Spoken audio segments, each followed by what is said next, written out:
Hadir Bu. Angel, Densiana, Deva, Irenli, Jonilis,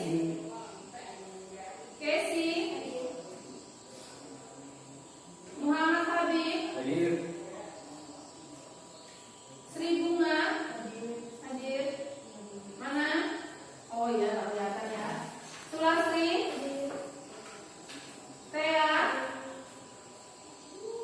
Tita, hadir semua ya? Ya Bu. Baik, Ibu minta siapa yang bisa memimpin temannya menyanyikan lagu nasional? Silakan kita menyanyi lagu apa hari ini? Garuda Pancasila. Baik, Garuda Pancasila. Silakan diri semua ya.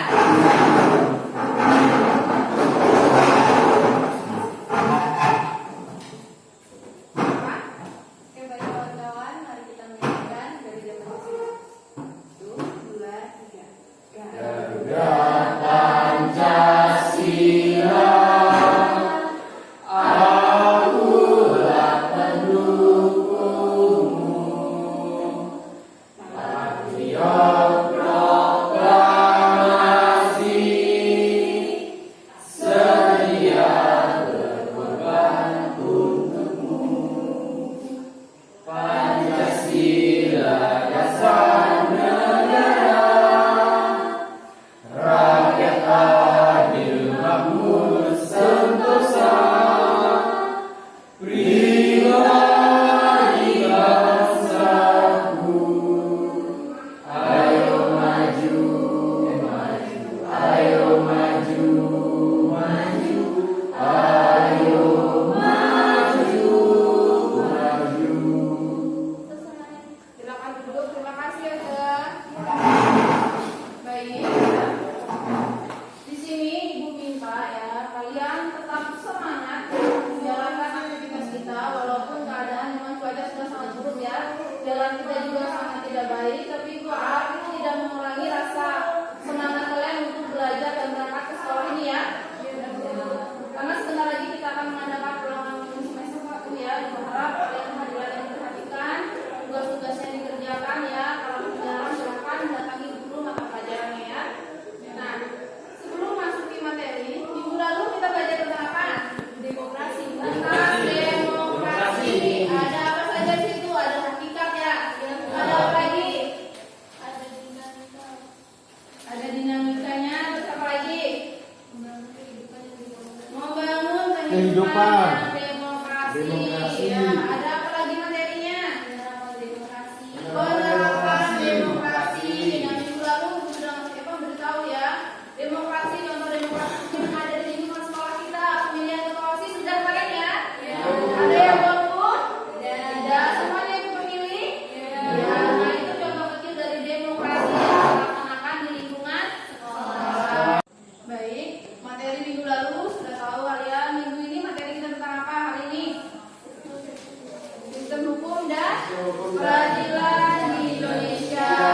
Di mana nanti kita membahas tentang pengertian dari hukum itu, kemudian ada tujuan-tujuan hukum, ada maknanya. Nah, kita lihat nanti apa gunanya hukum itu bagi kita, kenapa harus ada hukum di Indonesia ya. Sudah tepatkah pelaksanaan hukum itu? Nah, itu yang akan kita bahas pada materi hari ini ya. Nah, sebelum ke materi, di sini Ibu akan menyampaikan KD, indikator serta tujuan dari pembelajaran kita dalam bab 3 ya.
Nah, indikatornya ada dua ya.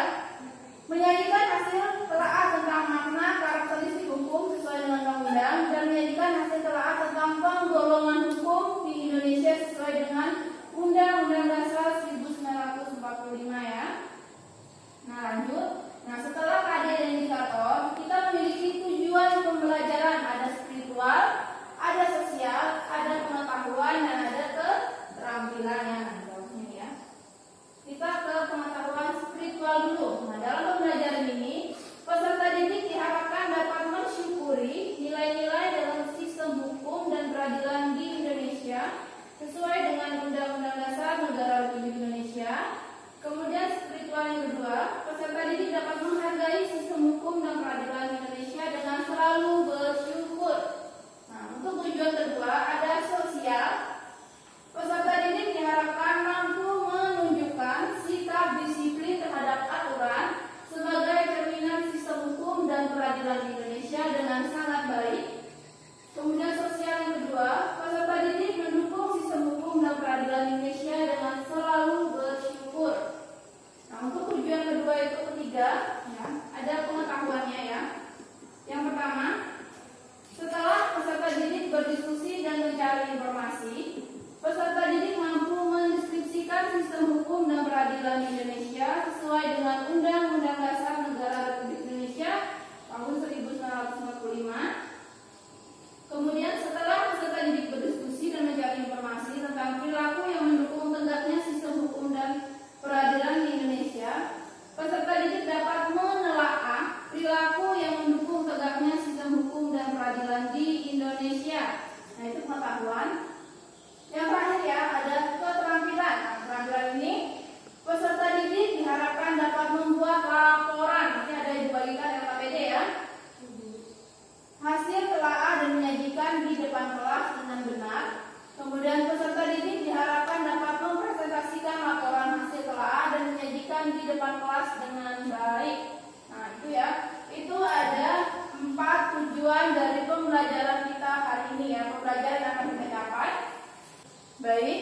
Nah, di sini Ibu akan menayangkan sebuah video ya yang akan kita pelajari ya berhubungan dengan materi ini ya, tentang pelanggaran lalu lintas. Nah, Ibu minta kalian simak, kalian lihat ya apa videonya, apa yang ada di video. Nanti setelah video ini ditayangkan, Ibu akan menanyakan dengan kalian tentang apa video itu ya. Silakan diperhatikan dengan seksama. Ada ya? Silakan ditonton, jangan berisik.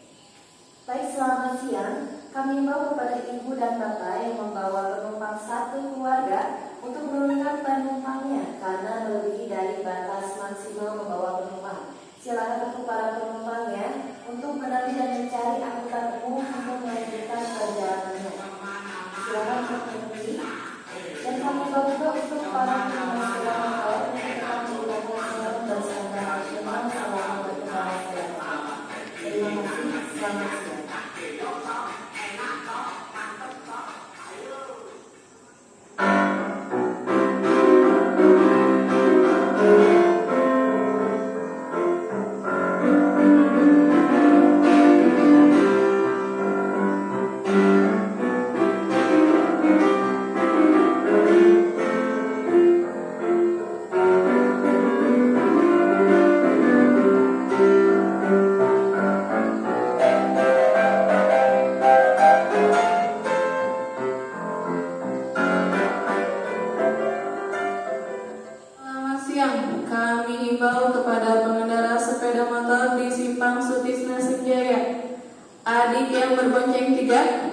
Kalian terpantau oleh CCTV ATCS Dinas Perhubungan Kota Tasikmalaya.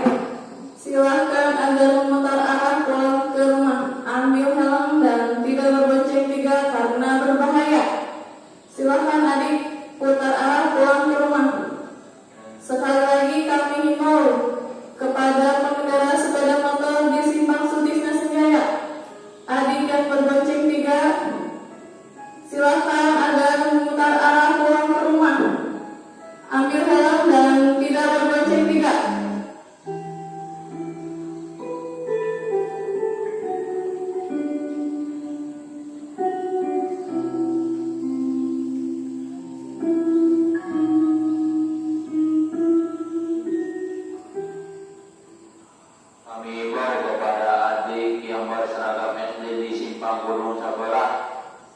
silahkan putar arah kembali ke rumah, minta diantar oleh orang tuanya. Udah berumur umur, gak pakai helm, silahkan kembali ke rumah deh, putar arah, silahkan.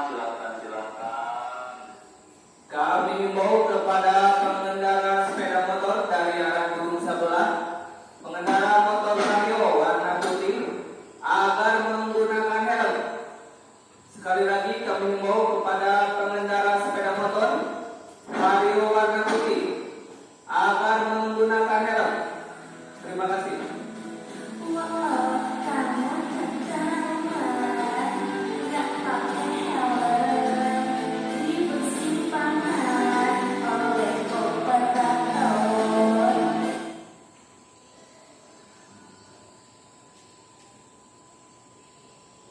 Kami dari TCS Dinas Perhubungan Kota Medan menghimbau kepada abang betor sepeda motor untuk tidak berhenti di atas zebra cross.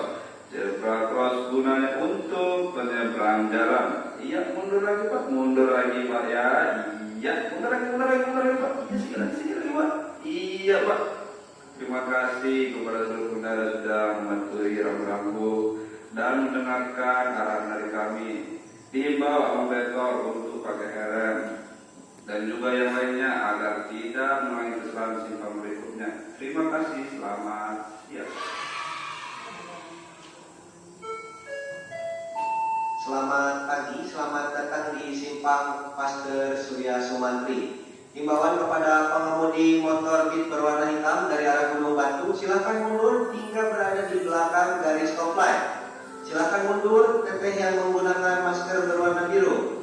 Oh, adek bermasker biru, janganlah berhenti di situ. Kalau adek berhenti di situ, lalu-lalunya itu nyawa. Akan jadi bagas setia.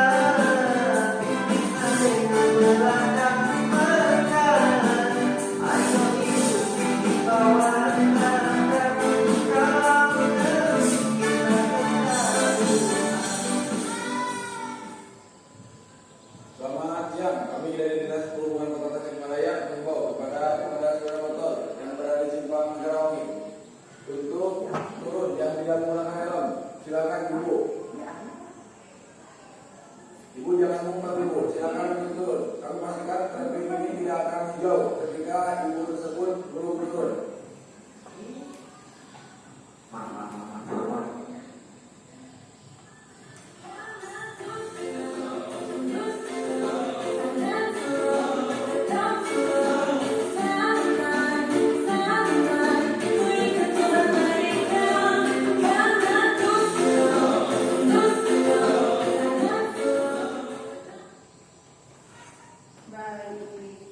Udah ya nontonnya ya.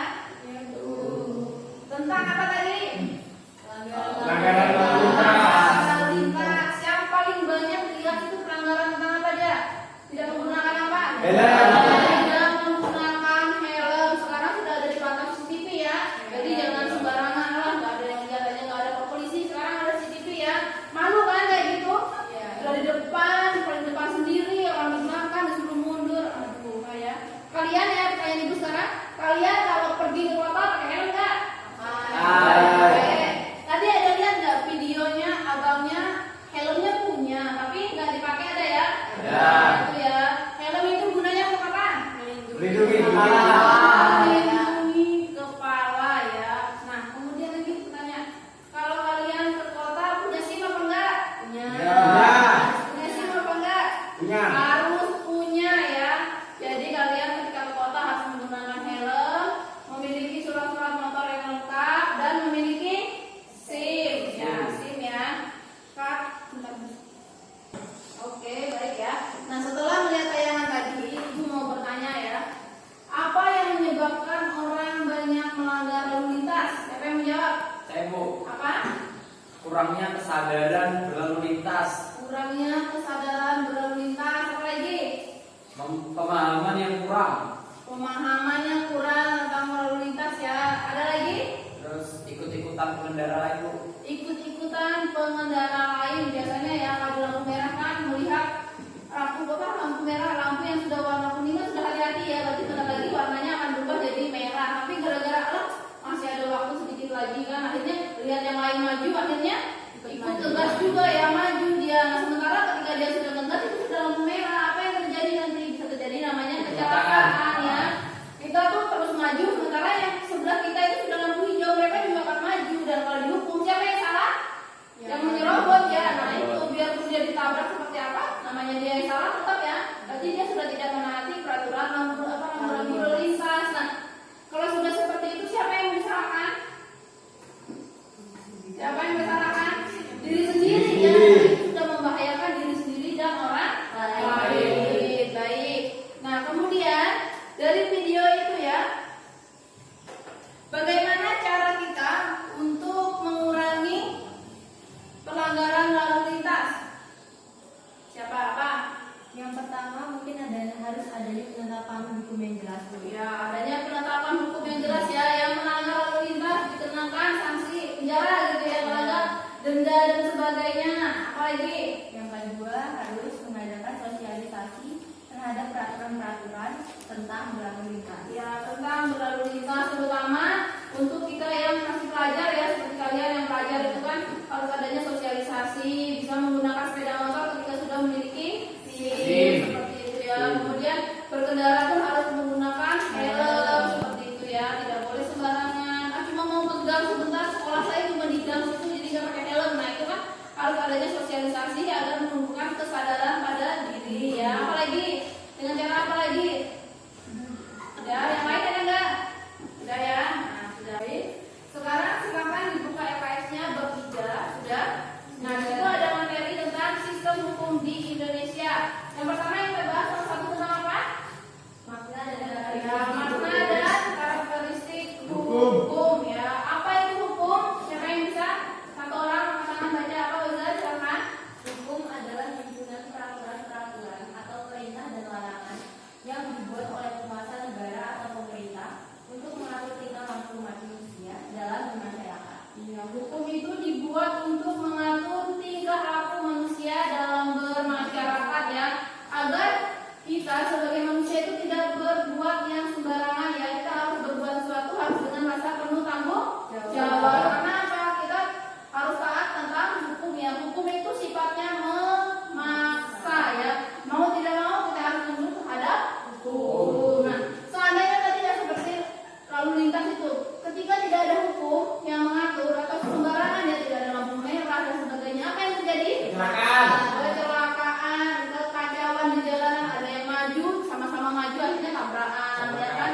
Tidak ada yang mengatur lalu lintas itu, ada yang tidak bisa menyeberang dan sebagainya kan? Kalau ada lampu merah kan ada untuk penyeberangan ya, penyeberangan orang. Makanya tadi ketika kita melihat video kan ada yang dia di apa? Enggak dia ya di zebra cross itu ya, dia akhirnya disuruh mundur. Kenapa? Itu adalah hak pejalan kaki. Baik, setelah itu apa lagi materinya yang kedua? Tentang apa? Penggolongan hukum. Nah itu penggolongan hukum ada berapa dia? Berdasarkan itu ada berapa? Coba dilihat. Ada? 7. Ada berapa? Ayo. Apa saja? Coba satu orang. Apa yang ya? Berdasarkan bentuknya. Ya, berdasarkan bentuknya ada hukum apa ya? Tulis dan tidak. Nah, hukum tertulis dan hukum tidak tertulis. Tertulis, hukum tertulis itu apa? Coba dibacakan. Hukum tertulis adalah hukum yang dicantumkan dalam berbagai peraturan perundang. Ya, yang dicantumkan dalam berbagai perundang-undangan. Nah, hukum yang tidak tertulis apa Densi? Apa Irene silakan? Apa hukum tidak tertulis? Hukum yang tertulis adalah hukum yang hidup, berlaku dan berkembang di tengah-tengah masyarakat, tetapi tidak tertulis hanya berupa hukum kebiasaan atau hukum adat. Iya, hukum kebiasaan atau hukum adat. Ada yang contoh nggak? Hukum adat atau hukum kebiasaan itu dia tidak tertulis, tapi selalu kita laksanakan. Ya. Apa? Misalkan di Aceh ada orang berzina itu hukumannya cambuk gitu. Hukumannya cambuk itu sudah ada sejak zaman nenek moyang ya biasanya. Itu memang tidak tertulis tapi akan terus terlaksana ya, berlaku terus itu. Nah itu. Terus yang B berdasarkan apa? Isinya. Berdasarkan isinya. Ada berapa ya? Ada? Dua. Ada apa aja? Hukum B. Ya, hukum publik dan hukum privat. Yang C apa? Berdasarkan sifatnya. Berdasarkan sifatnya ada berapa? Dua. Ada dua. Apa saja dia? Yang memaksa. Nah, hukum yang memaksa dan yang mengatur. Apa yang juga yang memaksa? Hukum yang memaksa adalah hukum dalam keadaan apapun juga mutlak harus dilaksanakan dan memiliki kekuatan untuk dipaksa penerapannya. Oke, kalau satu lagi hukum apa tadi? Hukum yang mengatur. Siapa? Depa apa? Yang mengatur? Hukum yang mengatur adalah hukum yang dapat dikesampingkan apabila pihak-pihak yang bersangkutan telah membuat peraturan sendiri dalam suatu perjanjian. Oke. Nah, itu untuk golongan ya, penggolongan hukum. Kemudian ada nanti tujuan hukum ada ya? Nah, Ya. Ibu minta satu orang siapa bacakan apa tujuan dibuatnya hukum itu untuk apa? Siapa yang membaca angkat tangan? Apa yang dia silakan? Hukum bertujuan untuk menciptakan ketertiban dan keadilan dalam masyarakat. Ya, menciptakan ketertiban dan keadilan. keadilan. Makanya Ibu bilang kalau tidak ada hukum itu akan terjadi kekacauan dan tidak ada ketertiban. Lanjut, apa yang dia? Hukum tidak hanya untuk menciptakan ketertiban, tetapi juga keadilan. Oleh sebab itu, keberadaan hukum sangatlah penting. Ketertiban akan tercapai apabila warga negara memiliki kesadaran hukum. Kesadaran hukum artinya keyakinan terhadap kebenaran hukum dan mematuhi hukum yang berlaku. Ya. Ada lagi apa tujuannya? Adapun alasan pentingnya hukum sebagai berikut: A. Hukum yang adil mencegah adanya kekuasaan otoriter, yaitu negara yang penguasaannya bersifat sewenang-wenang atau otoriter. Ya. B. Lanjut. Hukum yang adil memungkinkan hak-hak warga negara dilindungi. Ya, hak-hak warga negara dilindungi. Hak untuk mengeluarkan pendapat, hak untuk memilih, hak untuk dipilih, hak untuk hidup, hak untuk mendapatkan keadilan. Nah, itu banyak ya hak-hak yang dilindungi oleh negara. Nah, baik ya. Materinya sampai situ untuk pembahasannya. Nah, setelah kita membahas dan melihat video ya, di sini Ibu akan membagi kelompok menjadi 3 kelompok aja ya. Berarti satu kelompok ada 4 orang ya. Berarti kelompok satu nih ya, Anton berarti ya. Anton, terus Oza, Angel sama siapa? Thea ya. Kemudian Renly, Habib, terus Sulasri sama Kesi, itu yang kelompok 2. Kelompok 3 ada Densi, Deva, Jonili sama Sri Bunga ya. Silakan duduk sesuai kelompoknya ya. Silakan. Ibu akan bagikan yang KPD-nya apa yang akan kalian kerjakan, diskusi ya, berdiskusi.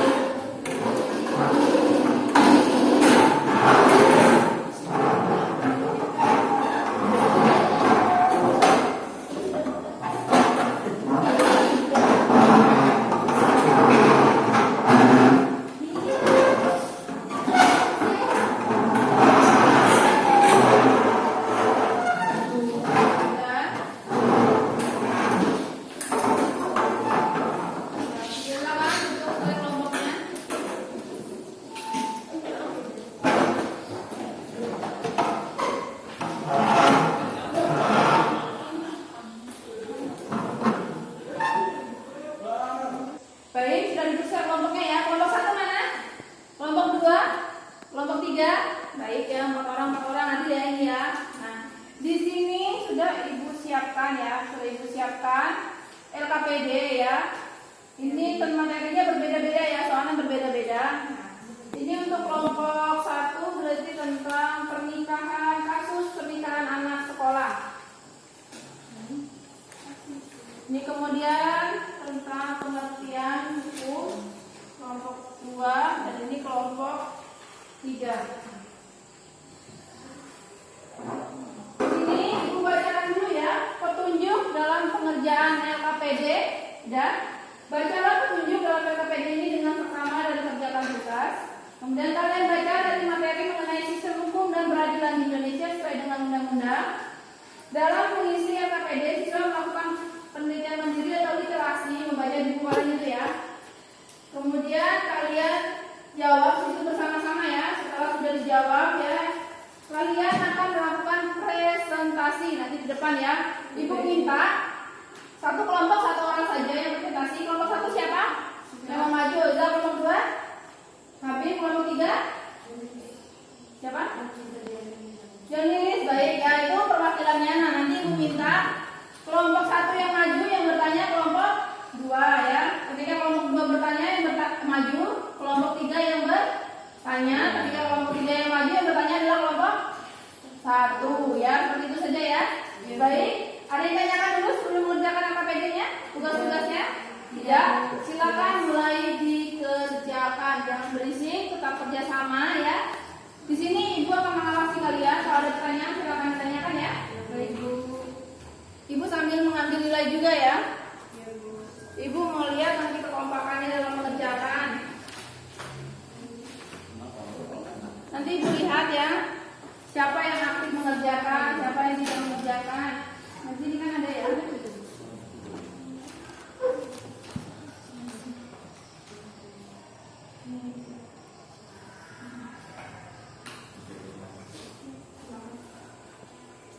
Gimana ditanyakan? Mulai dikerjakan. Dikerjakan bersama-sama, jangan satu orang ya.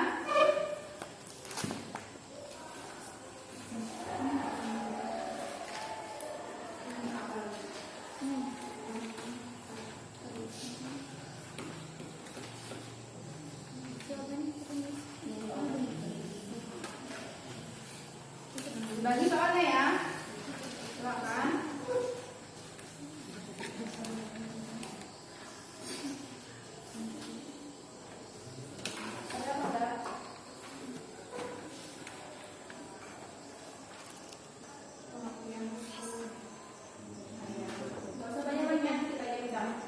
Itu minta dua kalau bagian menurut Pak Ali. Ada kan situ. Ayo segera dikerjakan.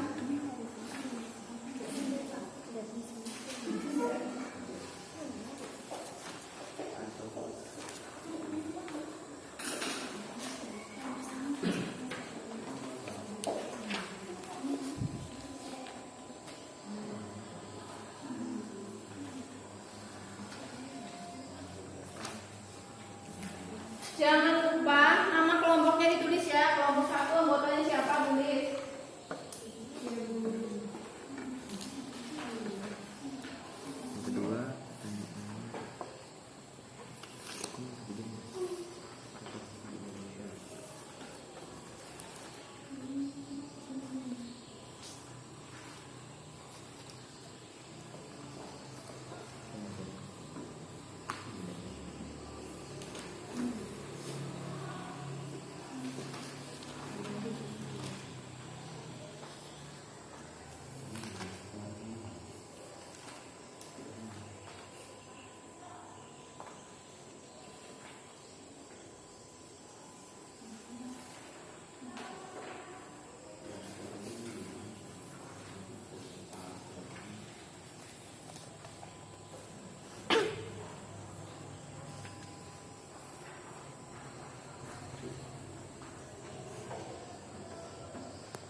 Nomor 1 dia tidak lagi itu pengertian tapi cuma namanya. Ayo.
Yang pertama, mengapa terjadi pernikahan dini terutama bagi pelajar?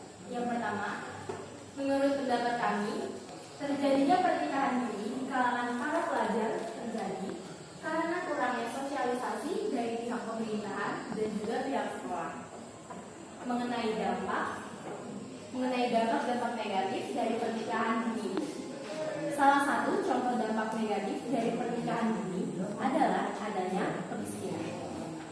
Selain itu, pernikahan dini terjadi karena kurangnya pendekatan juga nasihat dari para orang tua. Dan yang terakhir, pernikahan dini terjadi akibat pergaulan dan lingkungan di sekitarnya. Karena lingkungan yang bebas akan mempengaruhi kehidupan seseorang. Analisis yang kedua yaitu bagaimana mengatasi pernikahan dini. Yang pertama, menurut pendapat kami, cara mengatasinya yaitu 1. Mengikuti kegiatan-kegiatan positif baik dari lingkungan rumah maupun sekolah. Yang kedua, mengikuti sosialisasi mengenai dampak-dampak negatif dari pernikahan dini. Yang ketiga, mematuhi peraturan dan hukum yang telah ditetapkan seperti menikah setidaknya pada umur 19 tahun. Yang keempat, menerapkan aturan dan mendengarkan nasihat orang tua. Dan analisis yang terakhir yaitu dampak dari pernikahan dini. Dampak-dampak dari pernikahan dini yaitu yang pertama, terjadinya kemiskinan. Yang kedua, banyaknya pengangguran. Yang ketiga, terjadinya perceraian di usia dini. Dan yang terakhir, yang keempat, banyaknya kasus keguguran pada remaja yang sudah menikah karena belum siapnya ragu. Sekian dari kami. Terima kasih. Silakan. Bentar, sudah pertanyaan. Apa? Ya, silakan bertanya juga. Mengapa terjadinya pernikahan dini? Terjadinya pernikahan dini tadi yang saya sebutkan, yang pertama karena kurangnya sosialisasi dari pihak pemerintahan dan juga sekolah. Yang kedua karena kurangnya pendekatan juga nasihat dari orang tua. Dan yang terakhir itu karena lingkungan di sekitarnya. Bagaimana kelompok 2? Baik, bisa diterima. Terima kasih untuk kelompok 1 sudah bercita-cita. Tepuk tangan untuk kelompok 1.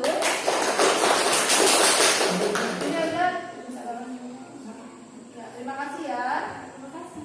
Nah, di sini ya, untuk kelompok 1 mereka memiliki artikel ya, ada artikel tentang kasus pernikahan anak sekolah. Kita dengar dulu ya.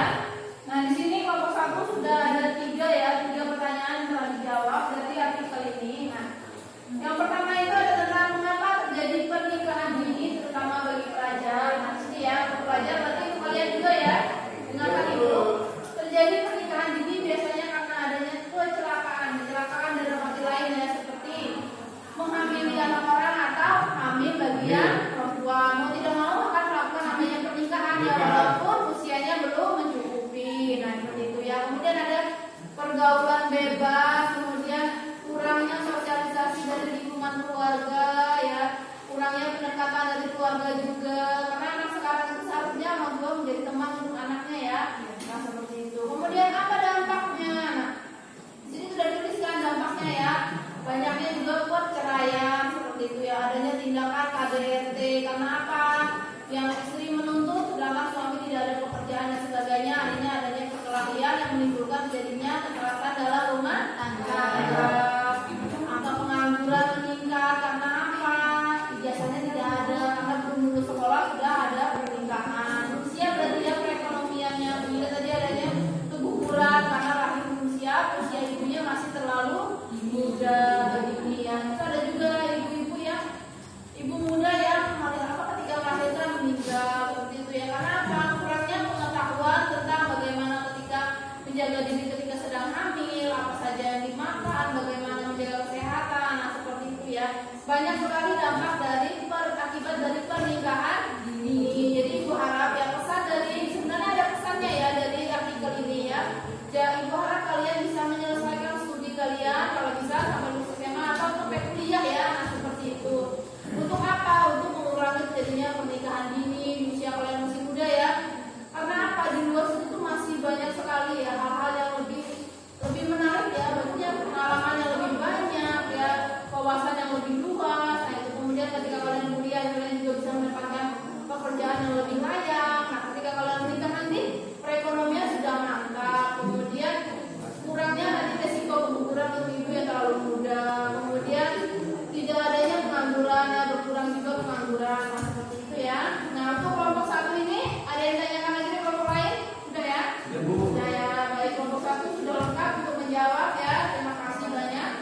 analisiskan dari pertanyaan.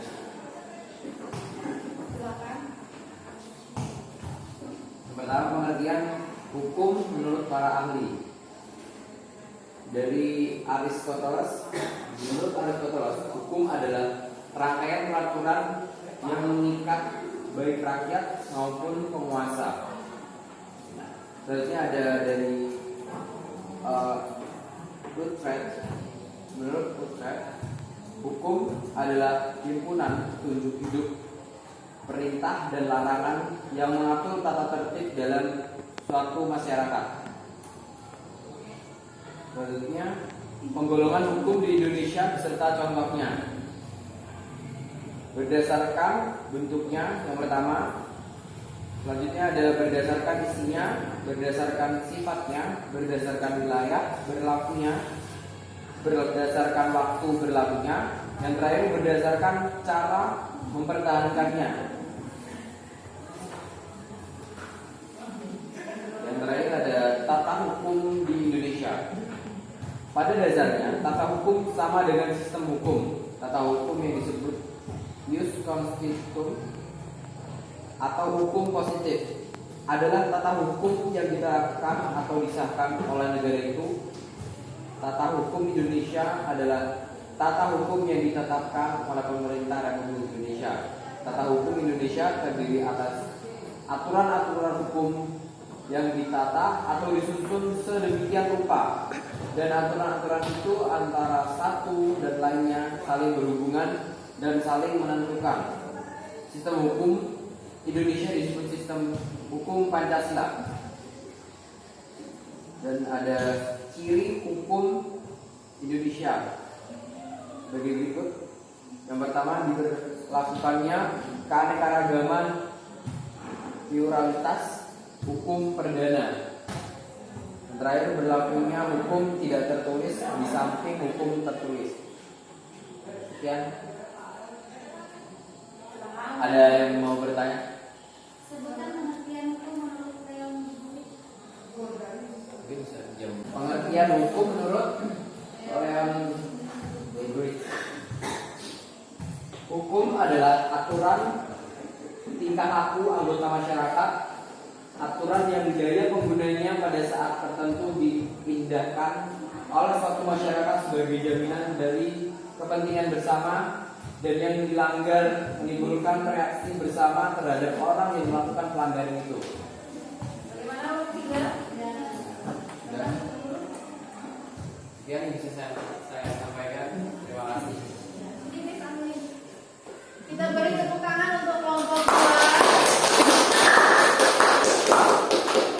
Baik, nah sini pertanyaannya tentang apa itu pengertian hukum, kemudian penggolongan hukum di Indonesia, nanti ya. Dimana yang kita ketahui hukum itu apa? Hukum itu peraturan yang membatasi atau yang memaksa ya untuk menjamin atau mengatur kehidupan bermasyarakat.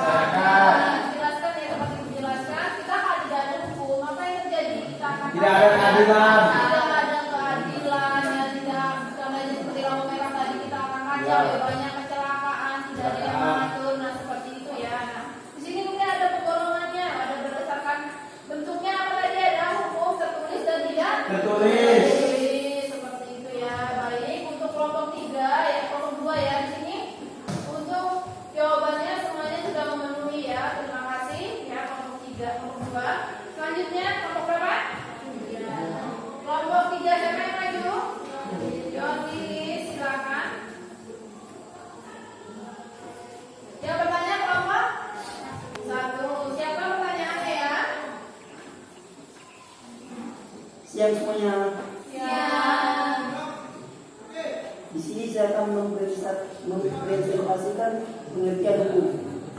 1. Aristoteles, hukum adalah rangkaian peraturan yang mengikat baik rakyat maupun penguasa. 2. Urets, hukum adalah himpunan persetujuan hidup, perintah dan larangan yang mengatur tata tertib dalam suatu masyarakat. 3. Dukuit, hukum adalah aturan tingkat laku anggota masyarakat aturan daya penggunaannya pada saat tertentu dilihatkan oleh sesuatu masyarakat. 4. Mostakusmadja. Menurut Mostakusmadja, hukum ialah keseluruhan kaidah-kaidah serta asa-asa yang mengatur pergaulan hidup. 5. JCT. Hukum merupakan peraturan-peraturan yang bersifat memaksa yang menentukan tingkat laku manusia dalam lingkungan masyarakat yang dibuat oleh badan-badan resmi yang berwajib. Berdasarkan A. Berdasarkan bentuk. B. Berdasarkan isinya. C. Berdasarkan sifat. D.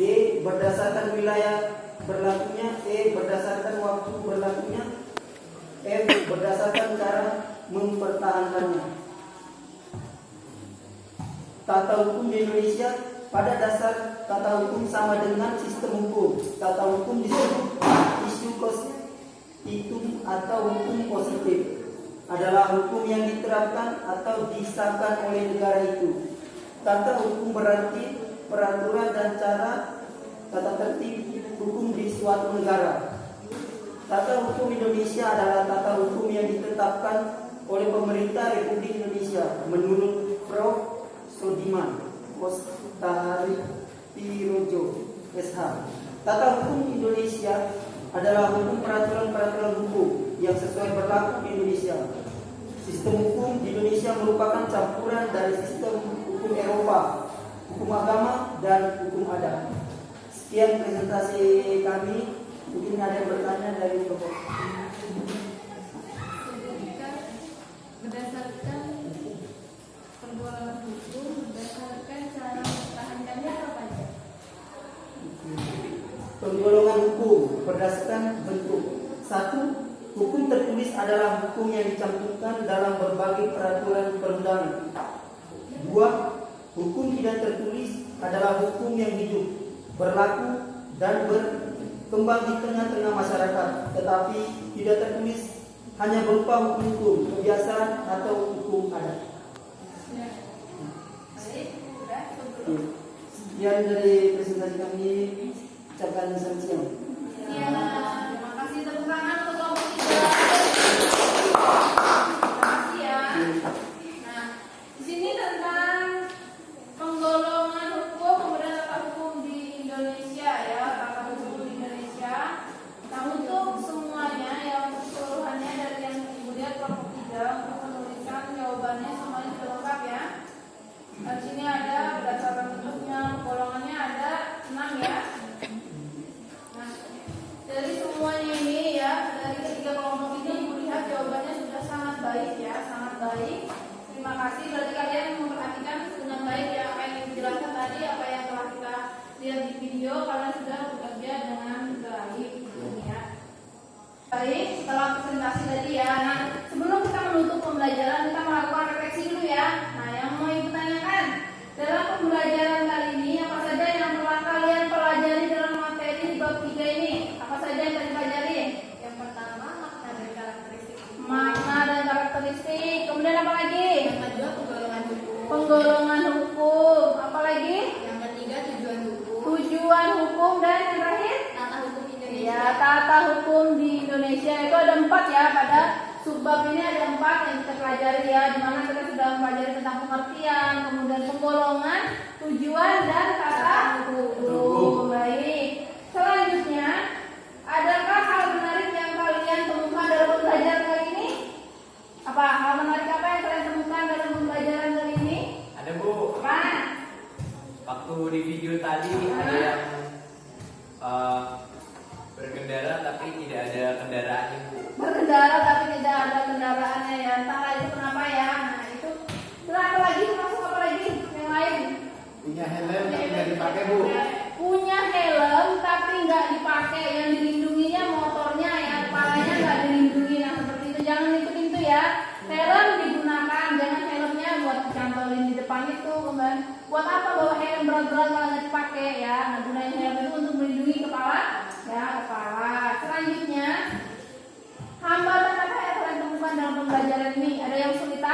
Sudah. Baik, semuanya paham ya? Nah, setelah kita mempelajari ya dari 4 subbab tadi ya, kita membuat sebuah kesimpulan. Ibu minta dari berapa orang sih kita ini? 12 ya? Dari 12 orang Ibu minta 4 orang untuk membuat kesimpulan. Satu-satu. Siapa dulu? Apa yang jawab? Dibuat untuk mengatur kehidupan masyarakat. Oke, hukum itu dibuat untuk mengatur kehidupan dalam bermasyarakat agar tertib ya. Lanjutnya siapa lagi? Apa deh Pak? Hukum bersifat memaksa dan memiliki sanksi yang harus dipatuhi. Ya, hukum memiliki sifat memaksa, mau tidak mau, suka tidak suka, kita harus taat dan patuh terhadap hukum. Selanjutnya siapa lagi? Hukumnya apa deh? Hukum dibuat untuk mengatur tata tertib masyarakat Hukum secara damai. dibuat untuk mengatur tata tertib secara damai. Damai. Tujuan dari hukum itu untuk membuat sebuah Perdamaian. perdamaian. Selanjutnya siapa lagi? Apa Nancy? Hukum dibuat untuk menjamin adanya kepastian hukum dalam pergaulan manusia. Ya, hukum dibuat untuk menjamin adanya kepastian hukum dalam. Ya, nah itu ya, itu kesimpulan dari 4 orang. Teman kalian yang menambahkan? Tidak ada? Cukup baik ya. Jadi kesimpulannya pada hari ini, hukum itu harus ditaati. Suka tidak suka, mau tidak mau, kita harus taat terhadap hukum. Untuk apa tujuannya? Demi kenyamanan kita ya, kenyamanan ketika kita berada di lingkungan luar. Ketika kita tidak ada jaminan hukum, apa kita nyaman berada di luar? Apakah adanya keselamatan kita terjamin? Ya, seperti itu ya. Ketika ada hukum, keselamatan kita terjamin. Hak-hak kita akan kita peroleh ya. Ketika kita melewati jalan yang ada lampu merahnya, kita bisa melewati lampu merah itu ketika dia sedang berhenti. Nah, kalau tidak ada lampu merah, kita jalan pasti kita takut ya. Nah, takutnya ada yang nabrak dan sebagainya. Nah, tapi ketika kita sudah tahu ada hukum yang menjamin, kita bisa menyeberangi jalan itu dengan santai ya, karena mobil, motor berhenti. Nah, itu ya adanya hukum yang menjamin kita. Nah, untuk ini ada yang bertanya, ada yang menanyakan? Tidak ada? Sudah jelas? Baik. Nah, sebelum kita mengakhiri pelajaran ya, kita lihat di bagian B, sistem peradilan Indonesia, halaman berapa nak? 58 dibuka. Sudah? Nah, itu yang kita pelajari minggu depan ya. Minggu depan kita akan pelajari bagian B ya. Bagian B materinya adalah sistem peradilan di Indonesia. Silakan kalian pelajari di rumah, dibaca dulu. Jadi minggu depan ketika kita masuk, ibu bertanya, kalian sudah tahu ya materinya tentang apa. Nah, dan untuk tugas di rumah ya, tugas di rumah, silakan dibuka LKS-nya ya. Tugas mandiri halaman 64 sudah. Tugas mandiri ada halaman 64. Nah, di situ carilah informasi dari berbagai sumber berkaitan dengan sistem peradilan di Indonesia. Buatlah rangkuman singkat. Nah, kalian cari informasi di internet, buku, majalah dan sebagainya. Silakan cari rangkum ya. Nah, minggu depan ketika masuk itu sudah dikumpulkan ya dari meja ibu ya. Nah, untuk soal tugas-tugasnya ada yang menanyakan? Sudah? Sudah lengkap ya? Sudah paham ya? Baik, silakan bukunya ditaruh dulu, ditutup dulu ya. Sudah ya? Untuk semuanya bukunya. Nah, demikian penjelasan ibu untuk hari ini ya, karena tidak ada pertanyaan dan waktunya juga sudah habis. Jadi kegiatan pelajaran hari ini ditutup ya. Ibu akhiri, assalamualaikum warahmatullahi wabarakatuh. Selamat siang.